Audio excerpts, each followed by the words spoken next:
Choose your fighter.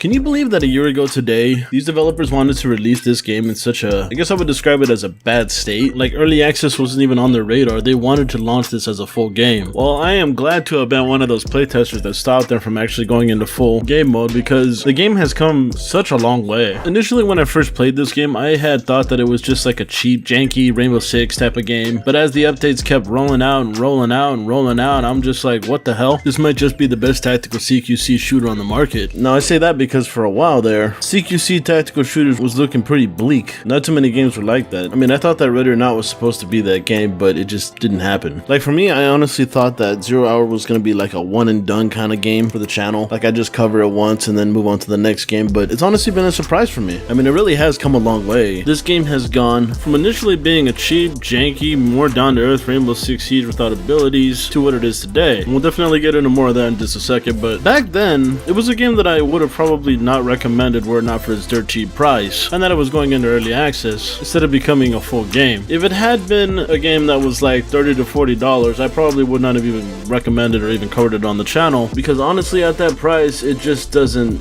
work. The game was in such a janky state at that time that I would not have recommended this game from $30 to $40. Just ain't no way, especially if it was launching as a full game. I could only imagine what it would have been like if they had actually released it as a full game and not into early access. To be honest, I think the game probably would have flopped, but because the game is dirt cheap, it was really hard for me to really complain about the inherent flaws with the game, because, you know, you get what you paid for, right? Currently the game is sitting at about $12 American, but I think I remember it launching like 50% off on launch, so really it was like $5. Sure, it had a lot of issues, but it's really hard for me to complain when it's only like $5. And paired with the fact that we convinced the developers not to go into full game launch and stick with early access so that they can keep improving the game as time goes on, I decided to give this game a try. So I made a video about it and it actually hit off pretty well. I was actually surprised at how well that video did, and I came to realize that this gaming company was actually one of the first gaming companies to come out of Bangladesh, or at least I haven't seen too many, but a majority of the people that were viewing this video were actually from Bangladesh, so that's pretty cool. But again, like, I made this video, I wasn't thinking that I was gonna come back to this game, you know, but just seeing the sheer amount of content that was coming out for such a dirt cheap price was just honestly shocking to me. Like, it honestly felt like I was stealing this game because of the sheer amount of content that was coming out. Like, there were several improvements to the game, like refining mechanics, fixing a lot of issues. They came out with more maps along with more mechanics, brand new animations, new guns, a whole co-op mode, randomly generated items inside of a map to make the map feel different every time that you try to play it, which is really cool and kind of surprising at the same time, because I was expecting like a truck to be somewhere and it wasn't there, and I was like, oh no, there's no truck there, oh god. And mind you, this was only done under a year, and they're still going to be adding more stuff with Operation Magna that's going to be coming out on the 24th. That update is going to bring in 2 big maps, cutscenes for the co-op mode, 4 new weapons, and a plethora of new mechanics for the game. So I mean, the game's still building itself for a dirt cheap price, and that's great, but I just kind of hope that they actually fix a lot of the things that are in the game currently before they decide to actually move on to the next thing. To give an example of what I mean by that, I would like them to take a second look at the first person animations, because there are some animations that are, I guess the right word would be unfinished, particularly with the deagle and the scar. When you double tap to do a fast reload, the animations are kind of scuffed. Like, when you do the first tap, it acts like it's about to go into a regular reload, but then you do the second tap and it snaps to the fast reload. Like, this is an issue that I've been talking about for a while now, but I feel like it's not going to get fixed, because for those of you that don't know, a majority of their animations were done by a third party. Yeah, they freelanced a lot of their work so that they can stay competitive. None of them were really done in-house, which is probably why it's not getting solved right away. If they could bring back some of those third-party people or get themselves an animator to help fix up those issues, that would be great. And speaking of animations, they really need to redo the third-person animations, because they still just look kind of goofy, if I'm being honest. They just need like a dedicated animation team to really rework the way that everything looks, but I'm not sure, you know, this company can actually afford something like that. But yeah, another thing that they need to fix is the skeleton that the animation is on, because the skeleton, from what I understand, was made by a dude like way before the game was actually released, and they're still using that same skeleton that feels freaking janky. Like, the animations look a lot better, but it's still on a skeleton that just feels janky, you know? Like, when you're moving left to right, you can tell that your body is dragging, and if you try to like look up and down, you can see that there's like a limit it. Like, if there's anything that you noticed about 0 Hours maps, is that there's a bunch of like vertical staircases that circle around, and the model just doesn't look far enough upwards or downwards so that I can actually shoot at people that are further down or at the top, and that's really annoying. Like, they definitely need to bring someone on board that knows how to do like skeleton work to make the gameplay feel so much better. Like, if they could do that, oh my god, oh, I'd play this a lot more. Like, the gameplay isn't terrible. I'd probably classify it more as tolerable. Like, yeah, there's a jankiness and it's kind of annoying, but I could work with it, you know? But they could definitely still improve it. I really hope that they actually get somebody to improve that, because that would be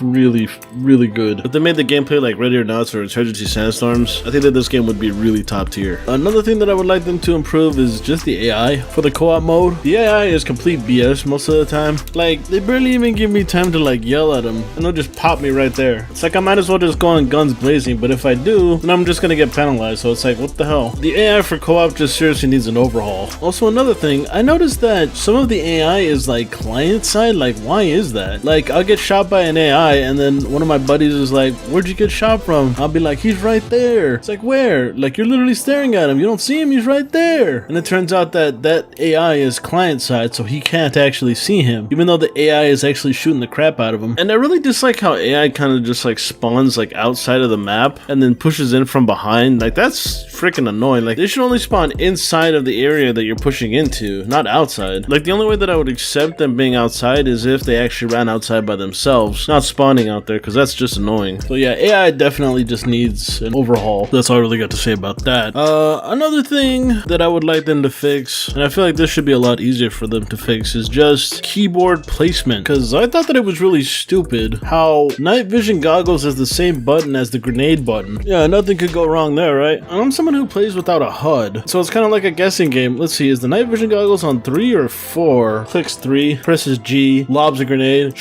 presses 4, presses G, doesn't work, presses 4 again, presses G, now the goggles go on. Jeez. Some of the controls in here are kind of atrocious, I'll be honest. Like, they honestly need to remap some of these, or let us edit it, because I don't think there's actually an edit button, or if there is, I don't remember. But yeah, those are just some of the things that they seriously need to fix before they actually push on to newer stuff. But a lot of you guys have been asking me what they should actually push onto if they actually do want to do newer stuff, and honestly, I think the next step for this game would probably be customization. Like, they already kind of started it with the weapons, but now they need to start it with the character models. Make them fully customizable, but don't make them look overly goofy, you know? Like, I don't want to freaking see a unicorn helmet or some stupid shit like that. They could also push on to friendly AI, like have your own friendly SWAT team, but again, AI is not something that's like simple, you know? That's like a whole beast that they would have to do. Like, I still want them to rework the enemy AI, and asking them to do the friendly AI, oh boy, that's not gonna be easy for them. I guess another step for this game would probably be mods. Have players make their own maps and customize the way that people look, I guess. That would definitely solidify their longevity, because the community would just be making content for days. Another thing is game modes. It would be really nice to actually see new game modes to this game, especially for the multiplayer, for the co-op too, I guess. And those are just a couple of things that I think would go great with this game, but you let me know what you want to see in this game. Sorry for the background noise. There's construction going on outside of my house. Unfortunately, I don't have control over that. I'm hoping that next week they'll probably be done by then, but for now we're just gonna have to deal with it. But yeah, you let me know what you think. What do you want for the future of this game? Again, I want them to fix a lot of things that are currently in it, but that's just me. So what are your thoughts? Let me know down in the comments below, because I'm gonna get the hell up out of here. If you enjoyed the fact that I cover games like 0 Hour, then be sure to like up the video, share the video, and comment down below. If you're someone that's new to the channel, be sure to subscribe and ding that bell so that you can get more of my content. If you're someone that would like to support the channel, check out my Patreon. Just send $2 a month, it really helps. Or become a member. Click on the join button at the bottom there. Any donation helps. It will be very much appreciated. And with that all being said, I want to thank everybody for coming out to watch, and I guess I'll catch you in the next one. Bye bye.